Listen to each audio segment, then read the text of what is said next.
Your problems need you to exist. They need your daily attention to stay alive. You believe that constantly thinking about them is a sign of responsibility. This belief has kept you stuck with the same obstacles for years. Every time your mind revisits a difficulty, every time you internally declare "I am," followed by a limitation, you renew that reality's contract of existence. You're not just complaining, you're ordering the universe what you will experience. The universe doesn't distinguish between what you want and what you contemplate. It manifests what receives your attention. Those problems that seem so solid, so out of your control, without the sustenance of your attention, they would lose substance and disappear. But you keep looking, you keep feeding, you keep validating. Every internal declaration after "I am" is building your tomorrow. What identity are you choosing right now?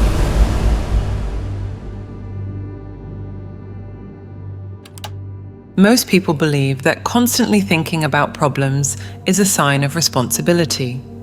This specific belief keeps the same obstacles active for years, sometimes for entire decades. How many hours of the day do you dedicate to contemplating these obstacles? How many minutes do you invest mentally reviewing the same difficulties, the same hindrances, the same restrictions? Now think. How much time do you dedicate to internally inhabiting what you want to experience? The answer to these questions reveals something fundamental about how each person's life unfolds. There's a truth so simple that most people completely ignore it. Everything that happens in human existence begins with two inner words, "I am." These two words aren't limited to a common linguistic expression. They constitute the absolute creative identity of every human being. When someone internally pronounces "I am" and completes that sentence with any statement, they're literally determining what they'll experience in the physical world. Human consciousness functions through this fundamental principle. What you recognize yourself to be, the universe transforms into that. Notice how this works in practice. When a person internally declares, "I am sick," they activate that condition as manifest reality. When they affirm, "I am poor," they establish scarcity as a concrete experience. When they assume, "I am incapable," they program restriction as inevitable experience.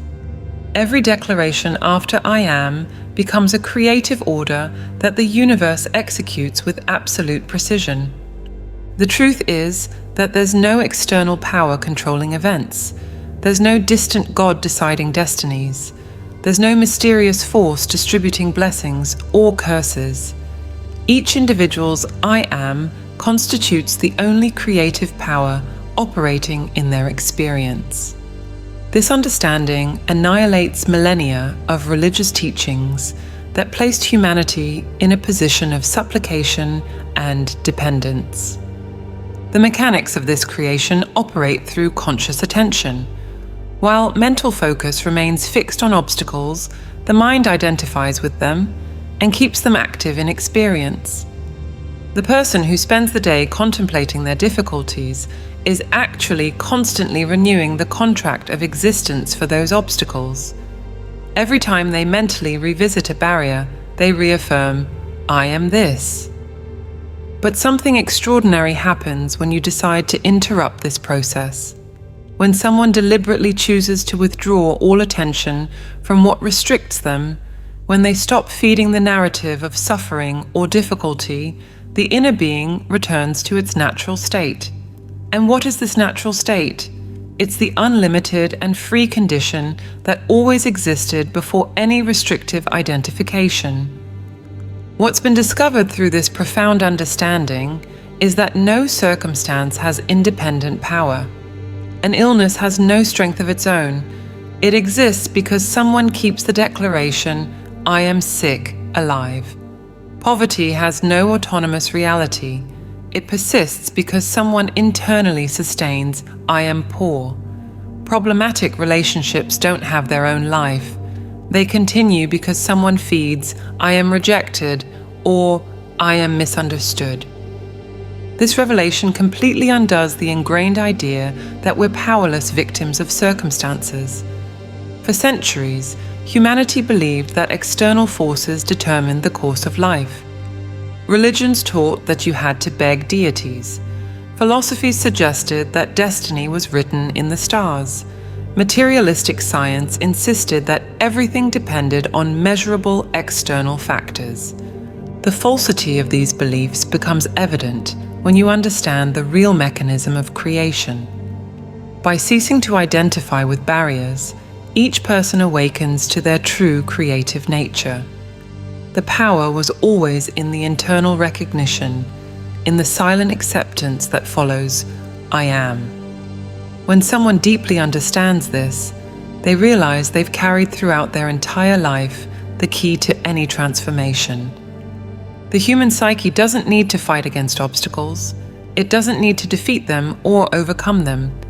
It just needs to stop recognizing them as part of its identity. The moment someone completely withdraws the I am declaration from any impediment, that impediment loses its right to exist in that person's experience.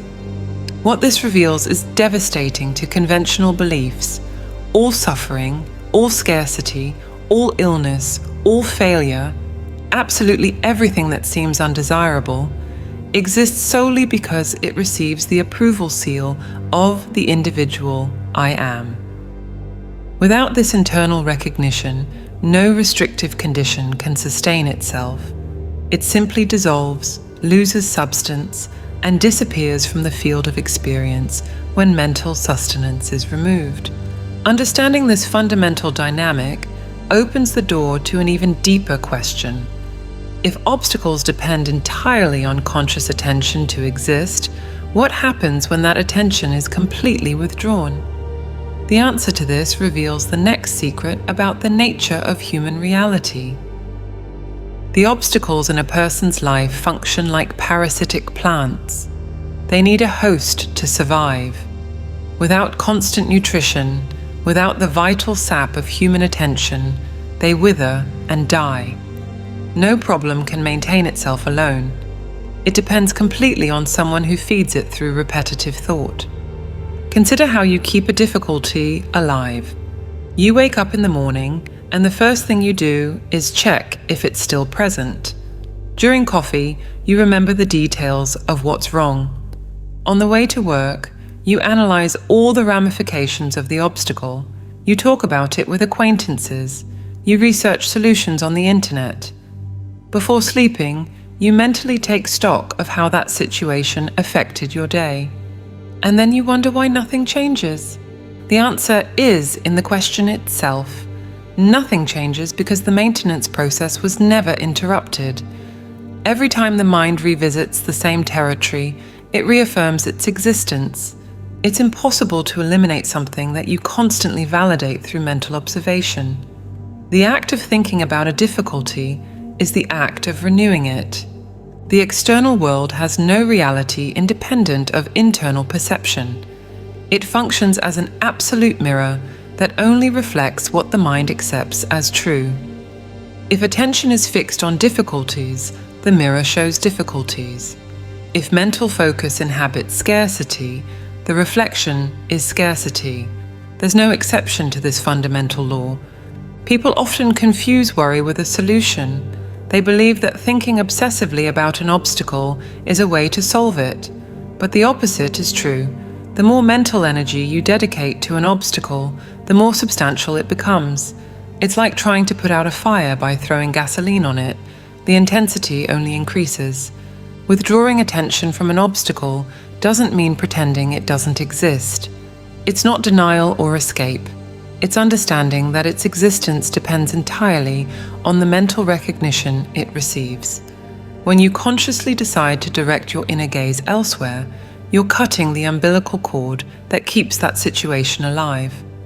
Notice how past difficulties have lost their power. That relationship that seemed impossible to get over 10 years ago, where is it now? That financial crisis that consumed every thought, what power does it have today? They dissolved, not because time passed, but because you stopped feeding them with daily attention. Time doesn't heal anything. What heals is the withdrawal of mental energy. Humanity lives hypnotized by the idea that obstacles have their own life. People treat their difficulties as independent entities that need to be fought, defeated, and overcome. They dedicate years fighting ghosts that they themselves keep alive through constant contemplation. It's an impossible battle to win because the enemy is reborn with every thought dedicated to it. There's a specific dynamic in operation here. When someone wakes up and immediately thinks, "I still have this problem," they're renewing that situation's contract of existence for another day. When they repeatedly talk about their limitations, they're strengthening their presence in the field of experience. When they obsessively analyze what's wrong, they're sculpting that reality with even more detail. Personal drama continues to exist because it receives the leading role in the mental narrative. People cling to their stories of suffering, revisiting them as if they were precious treasures. There's even a certain perverse pride in carrying great burdens, as if the amount of difficulties determined someone's worth. But this identification with suffering is a choice, not a destiny. Cutting off the energy supply is surprisingly simple. It doesn't require effort, struggle, or iron discipline. It only requires the decision not to participate in the same mental game anymore. When the impulse arises to revisit the familiar territory of worries, you simply don't go. When the mind tries to drag attention back to the familiar drama, you don't allow it. At first, it might seem like the problem is screaming for attention. Like a tantrum-throwing child who realizes they're being ignored, it may temporarily intensify its demands. But if the withdrawal of attention is maintained, something remarkable happens. The problem begins to lose density, becomes less convincing, until it finally dissolves into the nothingness from which it came. The strength of any limiting situation resides exclusively in the frequency with which it's contemplated. Without constant mental gaze, without validation through repetitive thought, no difficulty can maintain its apparent solidity. It needs your participation to continue on the stage of experience. Understanding this naturally leads to the next revelation. If you can dissolve the undesired by withdrawing attention, what happens when you direct that same attention to a new possibility, even without external evidence? Every real change begins within, not in external circumstances. The key to transforming any aspect of life is so simple that the rational mind tries to reject it. Assume internally that you already are what you desire, even when every physical evidence says the opposite. You don't need to ask permission from the universe. There's no protocol to follow, ritual to perform, or approval to receive. You just need to accept, with silent conviction, the identity of what you seek. When someone internally declares, "I am this," whether it's health, abundance, success, or love, a new order of reality immediately begins to form, even if invisible to the eyes. The conditioned mind always inverts the process. It insists that first you need to see to then believe. It demands guarantees, proofs, and external signs before allowing itself to accept a new identity. But this approach keeps the person eternally stuck to what already exists, because they're waiting for the world to change first, so they can then change internally. It's like waiting for the mirror to smile before you smile. Internal recognition is always the cause. External change is always the consequence. There's no exception to this sequence. When you assume being what you desire, you're planting the seed in the only place where it can germinate, in consciousness. The physical world is just the soil where this seed, already alive internally, eventually sprouts. Consider how this challenges all conventional logic. If someone is sick, the instruction is to assume perfect health. If they live in scarcity, they must recognize themselves as abundant. If they experience loneliness, they need to accept themselves as loved and complete. The rational mind screams that this is madness, denial, fantasy. But rationality only knows the past, only works with what has already been experienced. It has no access to the field of infinite possibilities. By stopping feeding old patterns through attention, as seen earlier, you create a vacuum. This empty space doesn't remain empty. It will be filled with something. The question is, with what? If you don't consciously assume a new identity, the vacuum will be filled with more of the same, perhaps in a different form, but with identical essence. Persistence in the newly assumed state is fundamental, but not in the way it's usually understood.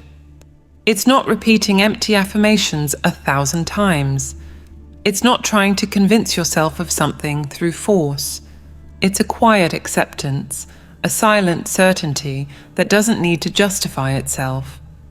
When you really assume being something, there's no need to convince anyone, not even yourself. Transformations rarely appear instantaneously in the physical world. There's a gestation period during which nothing seems different externally. It's in this interval that most people give up, return to inhabiting the old identity, and then conclude that it didn't work. But abandoning the newly assumed state before manifestation is like digging up the seed every day to check if it's growing. Every time you persist in the feeling of being what you desire, the natural conditions for manifestation begin to organize. People appear, opportunities arise, coincidences multiply. What once seemed impossible begins to seem probable, then natural, until it becomes inevitable. But none of this happens if you keep checking external evidence to validate what you've assumed internally. Lack only exists as long as you recognize yourself as lacking. The moment you assume abundance, even with an empty bank account, lack loses its power to define your experience. The same goes for any limitation. Illness persists as long as there's identification with it. Loneliness continues as long as you recognize yourself as alone. But when identity changes internally, the world has no choice but to follow. What makes this possible is the malleable nature of reality. Nothing is fixed, nothing is permanent, except what consciousness insists on maintaining through continuous identification. When you understand that you can assume any state, any identity, any condition, you realize you've always had the power to choose your experience. The prison never had locks. They were just bars you accepted as real. Assuming the desired before seeing it manifested isn't a mental trick or positive thinking technique. It's recognizing how reality really works. Everything that exists in the physical world first existed as an assumed state in someone's consciousness. Every invention, every work of art, every achievement began with someone who assumed being capable before having any proof. The difference between those who manifest their desires and those who remain waiting is precisely here. Some assume first and let the world adjust, others wait for the world to change and then allow themselves to assume. The first creates reality, the second only reacts to it. The beauty of this principle is in its absolute simplicity. There's nothing to learn, master, or perfect. There's only the decision to assume. And this decision, once made with genuine conviction, inevitably leads to a fundamental crossroads. You cannot simultaneously inhabit the old and the new state. No one can live in two states at the same time. It's not possible to keep attention on the problem and simultaneously inhabit the solution. It's like trying to be in two different rooms of the same house. You need to choose where you'll remain. Changing your life requires completely abandoning the old identity, and this is the hardest decision anyone can make. Consciousness works through internal agreements. Everything you accept being, everything you internally merge with, becomes your life experience. There's no middle ground in this process. You can't be partially healthy while recognizing yourself as sick. You can't experience abundance while keeping the identity of scarcity alive. The nature of consciousness demands total commitment to one state or another. Entering a new condition is like walking through a door. You close the door to the past by deciding not to turn your focus back to old patterns anymore. But here comes the great challenge. The old door is familiar, known, comfortable in its predictability. Even if it leads to suffering, at least it's a known suffering. The new door, on the other hand, leads to the unknown, and the human mind has a horror of what it cannot predict or control. People often try to negotiate with reality. They want to keep one foot in each world. They assume prosperity in the morning, but in the afternoon return to obsessively calculating debts. They declare themselves healthy for a few minutes, then spend hours researching symptoms on the internet. This back and forth nullifies any possibility of real change. It's like planting and uprooting the same seed repeatedly. Nothing can grow under these conditions. You don't need to argue with present evidence. You don't need to mentally debate with current facts or try to logically understand how the new will appear. The process happens naturally when there's a genuine decision. Attention, which was previously stuck to the old, now rests serenely in the conviction of the new state. There's no effort in this change, just conscious redirection. The old identity doesn't die easily. It knows all your weak points, all the triggers that can drag you back. It uses the voice of well-meaning friends who say, "Be realistic." It appears disguised as prudence, responsibility, and common sense. It argues that abandoning it is irresponsible, dangerous, and insane. But these are just the last attempts of an identity that feels its dissolution approaching. What makes the choice even more challenging is that the external world continues reflecting the old state for some time. Even after internally assuming the new identity, physical circumstances remain temporarily unchanged. It's in this interval that most people conclude they've failed and run back to the familiar territory of the known. They don't understand that there's a natural delay between internal change and its external expression. Notice how you maintain multiple simultaneous identities in different areas of life and how this creates internal conflict. Perhaps you recognize yourself as competent professionally but incapable in relationships, or physically healthy but financially limited. These internal divisions create a fragmented experience where successes in one area are sabotaged by failures in another. The reason is simple. You're inhabiting contradictory states. The door never resists when there's a true decision. It opens the moment you definitively refuse to feed the script of difficulties and allow yourself to be something different, even without immediate material proof. This internal change is irreversible when genuine. The old bonds die from lack of energy, and the new state flourishes effortlessly because you already carry this new reality within yourself. There's a specific moment when the change becomes permanent. It's when you realize that returning to the old state would be more painful than remaining in the new, even without external guarantees. It's when the new identity becomes more real internally than any contrary evidence. At this point, the world has no choice but to reorganize itself to correspond to what you've become. The choice between old and new isn't made just once. It's renewed at every moment when the mind tries to return to familiar patterns. But each time you choose to remain in the new state, this choice becomes easier, more natural, until finally there's no more choice. You simply are what you assume to be. Those who master this transition discover something surprising. They weren't abandoning anything real. They were just letting go of a story they told themselves, a narrative that seemed solid, but was made only of repeated thoughts. The old state never had its own substance. It was maintained only by constant identification. Understanding the necessity of this definitive choice prepares the ground for the next revelation. How to make the new state so vivid internally that its external manifestation becomes not just possible but inevitable. Faith isn't waiting for something good to happen. It's not hope, it's not desire, it's not positive thinking. True faith is the complete conviction that you already are what you seek to manifest. It's living internally from the desired reality, even when the physical senses still show the opposite.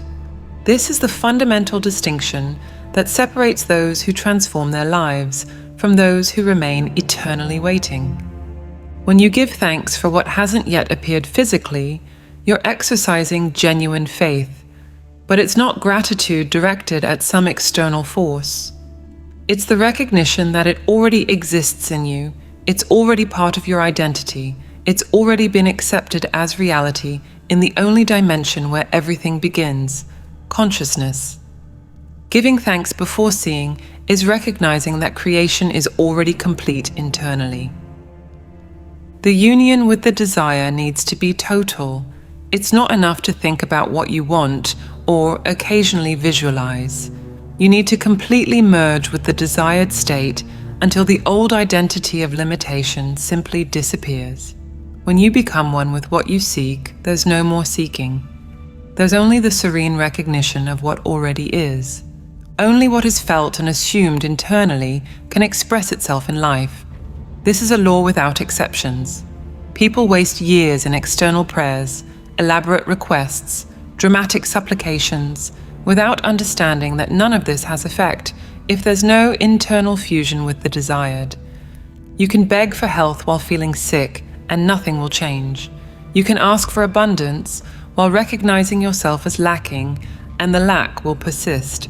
External reality has never been and will never be the source of anything. It's only the reflection, the echo, the shadow of what has become a living presence within consciousness. Trying to extract from the world what you don't recognize possessing internally is like trying to harvest fruits from a tree you never planted. The world can only return what was first accepted and felt as real within. Consider how people approach their desires. They say, "When I have this, I'll feel like that." But the correct sequence is exactly opposite. First you feel like that, then you have this. The feeling precedes the form. Internal conviction precedes external evidence. There's no shortcut to this sequence. There's no way to bypass this natural order. The gratitude that happens before physical manifestation reveals unshakable trust in the power of being. It's not pretense or self-deception. It's understanding that the time between internal recognition and external expression is just a matter of persistence in the new identity. When you genuinely give thanks for what you already are internally, you're sealing the deal with reality, confirming that you completely accept the new condition. It's in this terrain of inner certainty that the invisible becomes visible effortlessly. There's no struggle, no force, no desperate attempt to make something happen. There's only the serene maintenance of the assumed state, the tranquil permanence in the chosen identity. The world then naturally reorganizes itself to correspond to what you've become. People often confuse faith with mental effort. They believe they need to constantly convince themselves, obsessively reaffirm, and fight against doubts. But true faith is quiet. It doesn't shout, doesn't insist, doesn't debate. When you've really become something internally, there's no need to convince anyone, not even your own rational mind. Every limited experience gradually dissolves when faith remains fixed on the newly assumed nature. But notice, faith isn't focused on destroying the old. It simply ignores what was, keeping all attention on what is now internally. The old die of starvation, while the new gain substance through sustained conviction. The difference between hope and faith is crucial. Hope says, maybe one day. Faith says, it already is, even if it's not yet visible. Hope keeps the desired in the future. Faith brings it to the internal present. Hope depends on external circumstances. Faith creates the circumstances through inner conviction. When you understand that faith is simply living internally from the desired state, you realize you've always had this capacity. Every time you worried intensely about something, you were exercising faith, but in the wrong direction. Every time you felt limited with conviction, you were demonstrating perfect faith, but in the undesired. The mechanism has always worked perfectly. The question was just where faith was being applied. The feeling of already possessing, of already being, of already living the desired, this is faith in action. And when this faith remains unshakable, regardless of what the eyes see or the ears hear, something extraordinary happens. The entire world conspires to prove that your faith was correct from the beginning. But there's an even deeper truth about how this reflection occurs. Nothing in the world has fixed existence by itself. Every person, every situation, every circumstance that appears in your life is there because something in your consciousness allowed, invited, or kept that experience active. The universe functions as a perfect mirror. It has no opinion of its own, no agenda, no preferences. It just tirelessly repeats what consciousness holds as true. Trying to change circumstances from outside in is humanity's fundamental error. It's like standing in front of a mirror with a frown and demanding that the reflection smile. You can yell at the mirror, argue with it, even break the glass in frustration, but as long as your face remains frowning, any new mirror will show the same expression. You don't fix the reflection by attacking the mirror. You change what's being reflected. When you withdraw all attention from what you don't want, something fascinating occurs. The field of possibilities is completely renewed. It's like cleaning a board that was covered with old scribbles. Suddenly, there's space for something entirely new to be written. But if you don't consciously write a new story, the old patterns automatically return, filling the void with variations of the same theme. The world responds inevitably to the internal conviction you maintain about yourself. If you recognize yourself as someone who always faces difficulties, the universe organizes difficulties. If you identify as lucky, luck appears with impressive regularity. It's not a coincidence, it's not chance, it's the most consistent law of existence functioning with mathematical precision. This understanding forever destroys the old belief that we're passive victims of immutable destinies.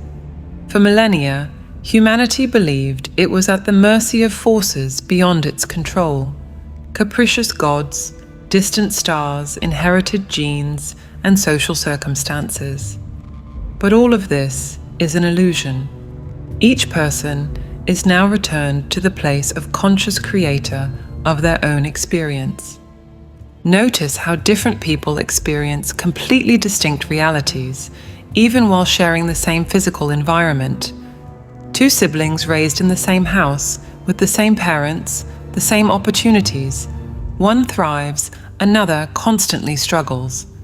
The difference isn't in the external world. It's in what each one accepts as truth about themselves. The world just confirms these internal convictions with absolute fidelity. When you understand that nothing can survive without the sustenance of consciousness, you finally break free from the cycle of repeating the same problems. Your internal identity maintains that pattern of relationships that always ends the same way. That financial scarcity returns no matter how much you earn, fed by the internal recognition of limitation. That health condition that resists all treatments, sustained by continuous identification with it. The reality you experience isn't punishment or reward. It's not karma or destiny. It's simply the honest reflection of what you accept yourself to be. The universe doesn't judge whether your beliefs about yourself are positive or negative, constructive or destructive. It just manifests with precision what it finds active in your consciousness. Now, everything vibrates around the new center, the being you've chosen to recognize as true. Every cell of your body, every person who crosses your path, every opportunity that arises or disappears, everything reorganizes to correspond to your internal conviction. The universe has no choice in this matter. It must reflect what you hold as true about yourself. The change this represents is total. It's not just adjusting some aspects of life while maintaining the same fundamental identity. It's literally becoming a new person internally and then watching the entire world reconfigure itself to match this new identity. The old problems aren't solved, they simply become irrelevant to who you now are. Some people spend their entire lives trying to fix the mirror. They fight against circumstances, battle against reflections, waste energy trying to force the world to change while maintaining the same internal identity. It's an impossible war to win, but when someone understands that the power was always in changing what's in front of the mirror, the consciousness of oneself, all struggle ceases. What are you reflecting right now in the mirror of the world? What identity are you maintaining so consistently that the universe has no choice but to confirm it in every aspect of your experience? And more importantly, are you ready to consciously assume the power to choose what will be reflected? Every change begins by understanding your role as a co-creator, and the only way to connect with this divine intelligence is through meditation. We've developed a set of audio tools to help you access the state of higher consciousness.